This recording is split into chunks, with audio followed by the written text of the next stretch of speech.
नमस्कार दोस्तों, मैं पुनीत हूँ, पुनीत भटनागर, मोटिवेशनल स्पीकर और बिजनेस लाइफ कोच। आज हम बात करेंगे सफलता के बारे में। सफलता क्यों नहीं मिलती और बड़ी सफलता क्यों नहीं मिलती।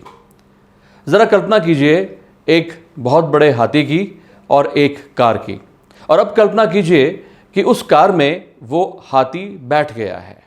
मैं आपको बताना चाहता हूँ कि बड़ी सफलताएं हमसे दूर क्यों रहती हैं। नहीं समझ में आई ना?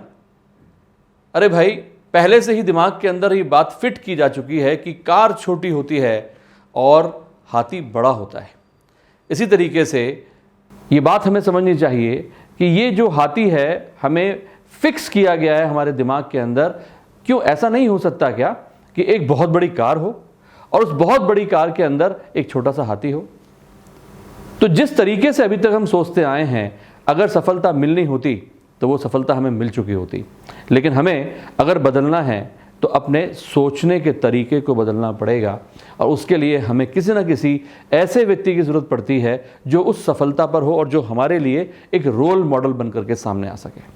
तो मेरी कोशिश रहेगी कि आज के बाद हमेशा हर शुक्रवार को मैं आपसे मिलूँगा और अपनी कुछ बातें जो अभी तक बहुत लंबे समय से बहुत सारे लोगों ने सुनी और मुझे कहा कि आप एक सीरीज़ शुरू करिए, तो मैं आज आप लोगों के साथ में अपनी कुछ मोटिवेशनल बातें आपके साथ शेयर कर रहा हूं। सफलता को अगर नज़दीक से समझना है तो हमें समझना पड़ेगा असफलता को, क्योंकि सफलताओं पे बहुत भारी भारी किताबें लिखी जा चुकी हैं, बहुत बड़े बड़े सेमिनार्स किए जा चुके हैं। लेकिन अगर आप बाज़ार में देखें, अपने आसपास देखें, अपने घरों में देखें, तो सबसे ज़्यादा सफलता आपको देखने को नहीं मिलेगी। सबसे ज़्यादा असफल लोग या जो सफलता के लिए तैयारी कर रहे हैं, ऐसे लोगों की जो तादाद है वो बहुत ज़्यादा है। 97% लोग अभी हार्ड वर्क कर रहे हैं, 97% ऑफ पीपल, यानी वो सफलता के लिए तैयार कर रहे हैं। तो आइए जानते हैं कि असफलता के सिद्धांत क्या हैं, क्योंकि सफलता के सिद्धांत तो बहुत बार हमें समझाए गए, लेकिन आज हम जानेंगे द प्रिंसिपल ऑफ अनसक्सेस। तो पहला प्रिंसिपल है पुअर एटीट्यूड। अगर कोई व्यक्ति मुझसे पूछे कि अगर उसको असफल होना है तो उसे क्या करना पड़ेगा, तो सबसे पहला काम है कि अपने एटीट्यूड को पुअर कर लो। गरीब एटीट्यूड, मैं ये काम नहीं कर सकता, ना ये तो मैं सोच भी नहीं सकता। अगर असफलता के बारे में सबसे बड़ा कारण पहला सामने निकल के आया है तो यह है कि जब अवसर हमारे सामने होते हैं तो हम हमेशा ये सोचते हैं कि ये मुझसे नहीं होगा। That is called poor attitude. असफलता का दूसरा बड़ा कारण that is fear of risk.